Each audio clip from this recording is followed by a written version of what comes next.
Un pasteur, s'il vous plaît.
La famille Bolombi vous remercie de votre vraiment empathie de venir assister à cette petite cérémonie et que la famille Bolombi vous remercie infiniment. Et j'inviterai une personne qui veut chanter à son honneur une chanson religieuse, et que s'il y a une personne qui est habilitée ou bien une personne qui veut que puisse venir chanter, se présente ici à l'honneur de l'histoire disparue. Merci.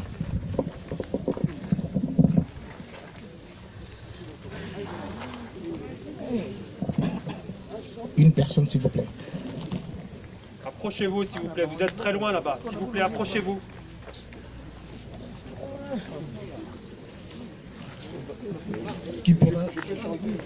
Qui pourra chanter?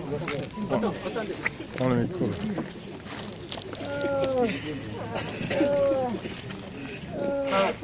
Yesu nekono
On a besoin d'un pasteur, s'il vous plaît, pour nous exhorter la famille.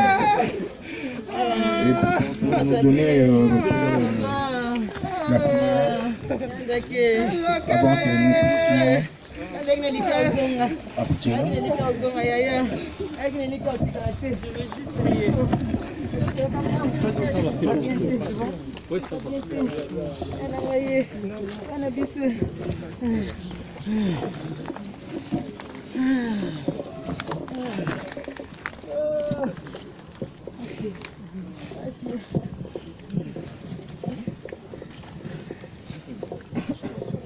Alléluia. Amen. Nous sommes réunis cet après-midi pour plairer notre frère André. J'ai un témoignage à vous donner au fait pour le frère. Je sais qu'il y a ceux qui les connaissent et ceux qui ne les connaissent pas.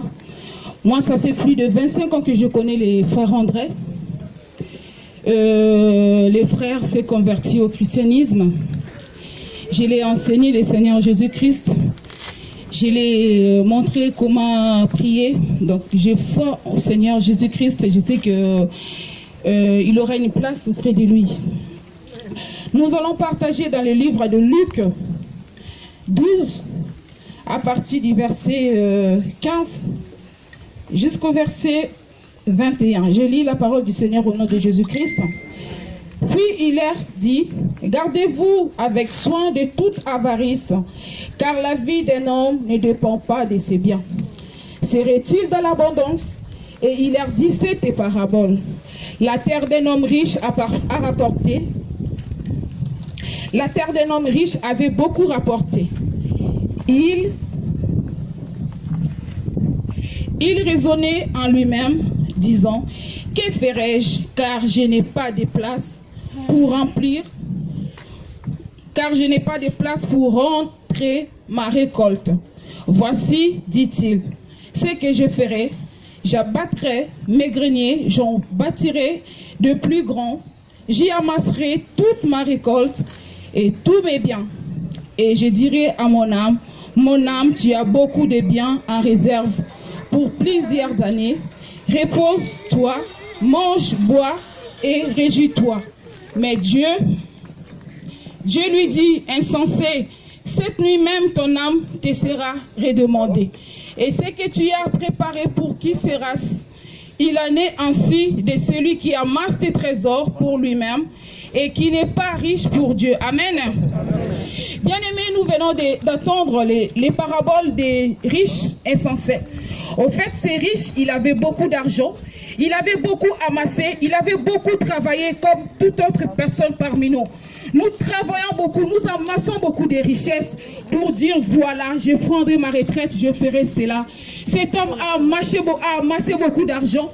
Il a bâti ses greniers, il a mis son argent, il a mis toutes ses récoltes en réserve. Dieu a dit à cet homme, il a dit à son âme, mon âme, réjouis-toi, parce que j'ai des biens à réserve pour des années à venir. Qui sais-tu si tu vas manger ce que tu as réservé? Cet homme, Dieu a dit, ce soir même, ton âme sera redemandée. Bien-aimé, laisse-moi te dire cet après-midi, si nous sommes là, ce n'est pas pour les frères. Si je porte ce message, c'est pour toi et moi qui sommes encore vivants. Donc la Bible nous dit, nous devons, la vie d'une personne ne dépend pas de tout ce qu'il a. La vie d'une personne ne dépend pas de toutes les voitures que nous pouvons rouler avec. La vie d'une personne ne dépend pas de tout l'argent que nous pouvons avoir sur notre compte. La Bible nous dit, Dieu a tant aimé le monde. Il a donné son Fils unique, afin que quiconque croit à lui ne périsse point, mais qu'il ait la vie. Laisse-moi vous dire cet après-midi, la vie n'est d'autre qu'en Jésus-Christ. La vie n'est d'autre qu'en lui qui sauve. C'est en lui qui donne la vie. Oh, nous voyons ces riches. Il avait préparé son avenir. Il avait préparé sa récolte. Laisse-moi vous dire quelque chose, vous savez. J'ai parlé avec mon frère André avant de partir. On s'est organisé. Je lui dis, oh mon frère, il m'appelle pour me dire, tu sais ma sœur, j'ai entendu que Dieu a dit, tous les Congolais retourneront au Congo pour aller vivre, pour aller sauver le Congo. Il va aller, Dieu les a donné la force d'être ici en Europe, pour avoir l'intelligence des Blancs pour partir. Parce que nous avons un pays riche. Je lui ai dit, mais qu'est-ce que tu vas faire?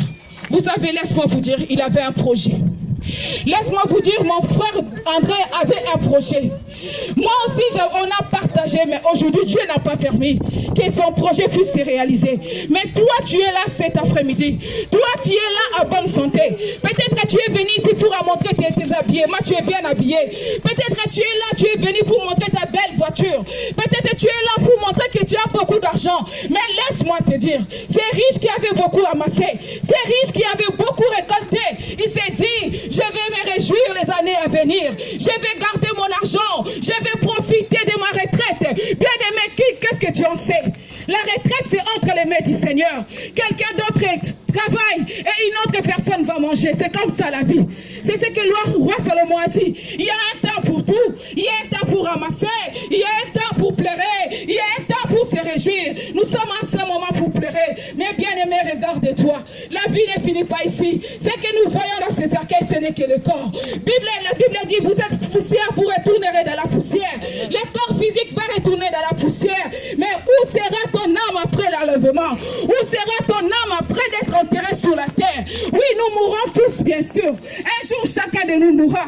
Si nous sommes là, le roi Salomon dit, mieux vaut aller dans une maison de deuil que dans une maison de festin. Parce que quand nous allons dans une maison de fête, on voit les gens bien habillés, on voit les impressionnistes qui aiment bien entrer en dernier, après les mariés, pour montrer combien ils sont bien habillés. Bien-aimé, laisse-moi te dire, mon frère, tes habits resteront sur la terre. Tu ne partiras pas avec tes habits, tu ne partiras pas avec ton argent, tu ne partiras pas avec ta beauté. Mais laisse-moi te dire, ta beauté devait servir pour l'éternel. Dieu t'a créé belle, ma soeur. Dieu t'a créé beau, mon frère. Ce n'est pas pour te vanter, ce n'est pas pour faire des fiers, ce n'est pas pour larguer les autres. Si Dieu t'a créé belle, c'est pour le louer. Amen. C'est pour ce que là, cet après-midi, je viens. Dieu tend la main pour un frère. Dieu t'étend la main. Il est allé sur la croix pour nous. Il est celui qui a ramené nos péchés sur la croix. Nous étions un peuple sans Dieu. Nous étions un peuple qui marchait dans les péchés. Mais Jésus-Christ est venu. La Bible nous dit, il est venu, c'est les siens ne l'ont point reçu. À tous ceux qui l'ont reçu, à ceux qui croient en son nom, il leur a donné le pouvoir de devenir enfants de Dieu. Bien-aimé, ce monde passera. Bien-aimé, mon frère a travaillé toute sa vie. Hosanna, alléluia. Mon frère a travaillé toute sa vie. Mon frère a amassé. Mais aujourd'hui, ce n'est pas lui qui va manger son argent. Ce n'est pas lui, il est parti, il a tout laissé. On ne sait pas qui en mangera. Ça sera aussi peut-être pour toi demain. Ça peut être aussi pour moi demain. main. Qu'est-ce qu'on en sait? On n'en sait rien. C'est pour ce que là, cet après-midi, Dieu a besoin de toi. Dieu t'étend la main, je ne sais pas qu'est-ce que tu as. Dieu a besoin de toi. Si nous sommes rencontrés en ce lieu, ce n'est pas par hasard. Car la Bible nous dit qu'il n'y a pas d'hasard devant Dieu. Dieu savait que nous devons nous retrouver en ce lieu. Si tu es là, ce n'est pas par hasard. Si tu es là, ce n'est pas par hasard que tu te retrouves en ce lieu. Dieu savait que tu devais être là. Cet après-midi, j'ai dit à une soeur. Cet après-midi, j'ai dit à un frère, Dieu t'aime. Il t'aime d'un amour inconditionnel. Ce n'est pas parce que tu en manques. Ce n'est pas parce que tu souffres. Mais je te dis, si tu as envie parce que Dieu t'aime. Dieu manifeste son amour. Car les lettres et les mouvements lui appartiennent. Bien aimés, ceux qui ne sont plus là, oh, la grâce leur suffit. Mais quand tu as envie cet après-midi, ça veut dire Dieu t'aime. Dieu t'aime ma soeur, Dieu t'aime mon frère. Ne regarde pas tes problèmes. Ne regarde pas l'autre qui est à côté de toi. Ne regarde pas tout ce que le nombre d'argent que tu as dans ton compte. Ne regarde pas tous tes beaux vêtements. Ne regarde pas l'appareil extérieur. Mais dis-toi, Jésus-Christ a besoin de toi. Parce que là où quand tu vas mourir, excuse-moi de vous dire, j'ai vu l'enlèvement. Il y a des gens qui ne croient pas qu'il y a l'enlèvement. La Bible nous dit dans le livre des Hébreux, il est réservé aux hommes de mourir une seule fois, après quoi vient le jugement. Aujourd'hui, il ne suffit pas seulement de mourir, car ça c'est le corps physique qui retourne dans la poussière parce qu'il vient de la poussière. Dieu a dit que faisons l'homme à notre image. Dieu a soufflé sur l'être humain. Dieu a mis son souffle dans l'homme. Au fait, le corps est parti, va être enterré, mais l'âme, l'esprit ne meurt pas. L'esprit de notre frère n'est pas mort. Nous mourrons. Le corps physique entre dans la terre, mais l'esprit rendra compte devant le Seigneur. Amen. C'est pour ce que là, arrange ta vie avec le Seigneur. C'est pour ce que là, donne ta vie au Seigneur, car tout passera. Nous voyons un frère qui est en bonne santé. Je l'ai appelé pour avoir de ses nouvelles. J'étais inquiet. J'ai dit, pourquoi il ne répond pas au téléphone? D'habitude, quand je l'appelle, il répond. Ou des fois, il me rappelle, mais pourquoi il ne me rappelle pas? Oh, bien-aimé, laisse-moi vous dire. On peut vivre aujourd'hui, demain ne nous appartient pas. Le lendemain ne nous appartient pas. Le lendemain n'appartient à personne. Dieu est le contrôle de toutes les choses. Il est celui qui contrôle nos souffles de vie. Il est celui qui contrôle nos santé. Ne te dis pas parce que comme j'ai ça, cela me suffit. Non, vous manquez quelque chose. Jésus-Christ de Nazareth, il est celui qui donne la vie. La vie n'est d'autre par ailleurs qu'en Jésus-Christ. La vie n'est d'autre par ailleurs qu'en lui. C'est lui qui a la vie. Cette femme samaritaine qui est venue vers Jésus. Jésus lui a dit dans le livre de Jean 4, il lui a dit, Jésus-Christ a dit à cette femme, donne-moi à boire. Cette femme a dit, il n'y a plus de rapport entre nous les Juifs et les Samaritains.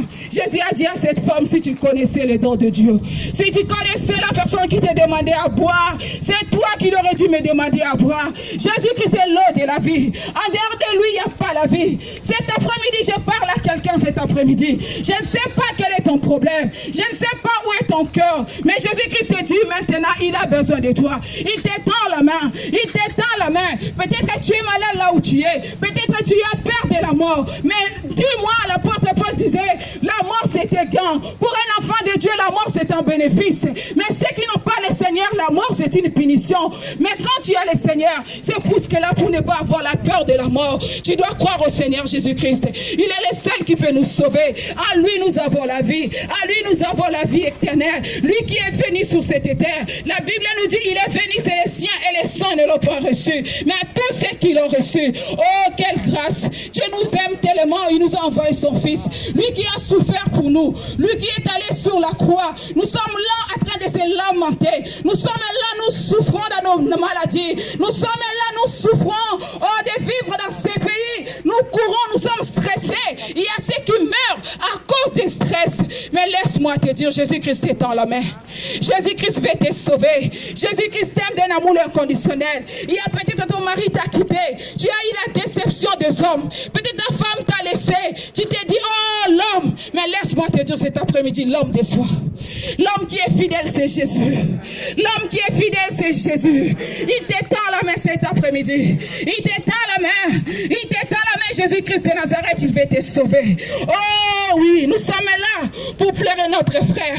Nous sommes là pour lui ramener dans sa dernière demeure, comme les hommes disent. Mais ici, ce n'est pas sa dernière demeure. On est venu juste déposer son corps. Mais ici, ce n'est pas sa dernière demeure. Bien-aimé, prépare ta vie. Bien-aimé, mon frère, prépare ta vie maintenant. Quand après la mort, il n'y aura plus le salut. Les gens croient, si quelqu'un meurt, il y a des gens qui se disent, oui, j'ai vu ma vie comme ça. Le jour que je mourrai, on me ramenera à l'église. On priera pour moi, je serai sauvé. Oui, il n'y a plus de salut. Il n'y a plus de salut après la mort. Quand nous vivons, c'est ça le moment du salut. La Bible dit, si vous attendez sa voix, n'endurcissez pas votre cœur. Aujourd'hui, Jésus te veut. Aujourd'hui, Jésus te veut. C'est le meilleur mari. Il est celui qui ne déçoit pas. Il est celui qui est fidèle dans les relations. Il est celui qui est fidèle. Il nous aime et tend d'un amour inconditionnel. Malgré nos fautes, malgré nos souffrances. Tu peux faire l'infidélité de ton mari. Il peut te rejeter. L'homme peut tromper sa femme peut l'abandonner, sa femme peut lui rendre la monnaie de sa pièce comme dit les Français, mais Jésus-Christ est fidèle. Il te tend la main cet après-midi, il te tend la main, il veut te sauver, malgré tes problèmes. Peut-être que tu dors pas, tu fais des cauchemars, peut-être que tu pratiques la sorcellerie, mais laisse-moi, les sorciers n'hériteront pas le royaume des cieux. Tous ceux qui sont dans la sorcellerie n'hériteront pas le royaume des cieux. Peut-être que tu te prostitues, tu livres ton corps à l'impudicité, les impudiques ne verront pas le Seigneur.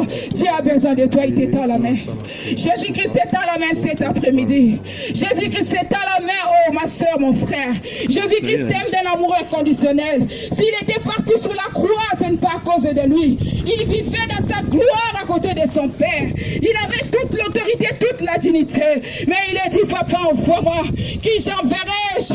Oh, les mots nous condamnés. Dieu a créé l'homme pour que l'homme puisse vivre dans l'abondance. Dieu a créé l'homme pour que nous puissions dominer dans le livre de Genèse à partir du verset 26. Il a dit, vous dominerez sur les bêtes, sur tout. Mais à cause du péché, l'homme a perdu son autorité. À cause du péché, l'homme a perdu sa place, la première place. C'est pour ce que là, je vous dis, Jésus-Christ vous aime. Il veut vous sauver. Celui qui n'a pas rencontré Christ, tu vas donner ta vie au Seigneur. Reconnais que Christ est Seigneur parce qu'en dehors de lui, il n'y a pas la vie. En dehors de lui, il n'y a pas la solution. Il est celui qui s'étend la main. Il t'étend la main. Il t'étend la main. Amen. Nous allons chanter et nous prierons. Yesu ndeko na bolingo yo linginga mingi yo kufela kinga o talisinga nzela yemba aleluya.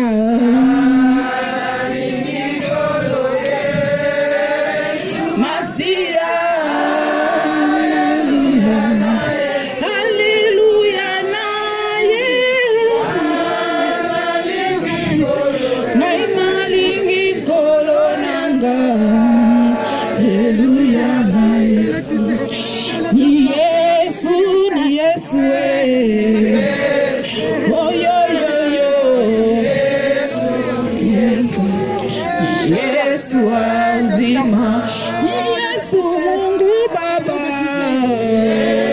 wa milele, Yesu Yesu uzima, asante sana Bwana wa milele,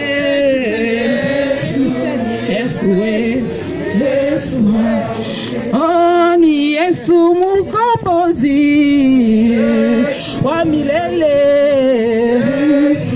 Yesu oh ata milele, oh ata milele, oh ata milele, oh ata milele, oh ata milele, oh ata milele, Mungu wa mapendo, Mungu wa baraka, iko mkombozi.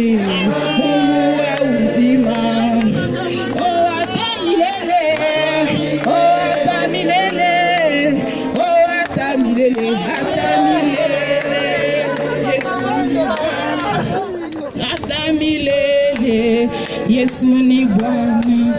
Oui, ma soeur, mon frère, fais une petite prière.